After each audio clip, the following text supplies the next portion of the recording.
I very often visit an old 400-year-old Jewish Portuguese cemetery here in the middle of our village. No matter if there is traffic or there are airplanes, there is tranquility here, silence. It's called Bethheim, freely translated as house of life. Of life. There are 28,000 graves. Most of them have sunk away into the soil because we are living on peat. And the graves that are still visible slowly sink away too. Very often we see written on graves, "Rest in peace." But we don't have to die to rest in peace. We can discover the peace of our very own being right now. So I use this visit also to contemplate death. Due to my life history and several near deaths as a child, and also some years ago, and the death of a husband and a partner, that has become a very important theme in my life. When I was 4.5 years old, I nearly drowned, and that was the first time I saw that I'm not confined to a body. That the body is fighting within me. Of course, the body was contracted. It wants to survive. It wants to surface.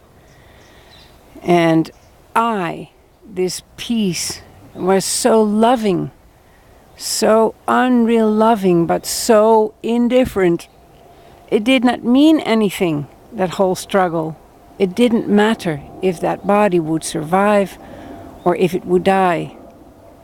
I, the ever-present undying, don't care because it's all made out of me. And yet nothing is ever coming into existence because it is all me. Well, and that is becoming my experience again right now. I'm contemplating death. I have seen what it is like to exhale my last breath and to really surrender to that. I again felt great love and tenderness for this specific expression called Anneke.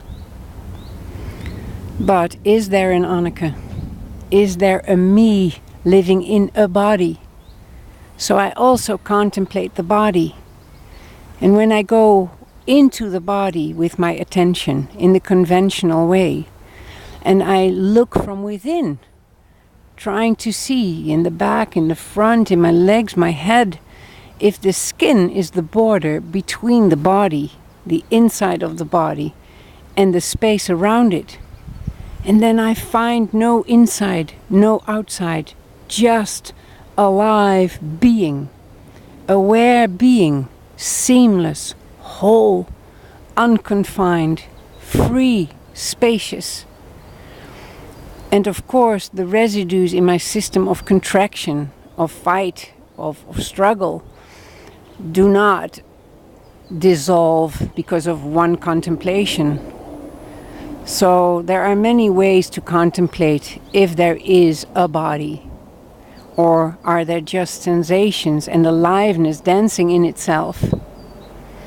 It's beautiful to contemplate because then the body and the world and the mind are freed of their seeming limitations. And if there is no limit to the body, in which can a me reside? When there is no body, there can be no me in it, nor can you identify as I am the body. Yet there is this expression called Anneke, just the manifestation and the aliveness of what I really am. And that is opening up and revealing itself. It's opened up, it's shown that there is no body, that thoughts are empty and just names and words and labels dancing. Because without a name, without Anneke, without the name body, without the label death, what is there?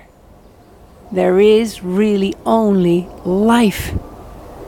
Life everything being a part of this life. And that's so wonderful. I'm here at Bethlehem, the house of life. All of the world, our mind and our body, all of the names, all of the experiences, all of the objectiveness is all happening in the house of life, being life itself.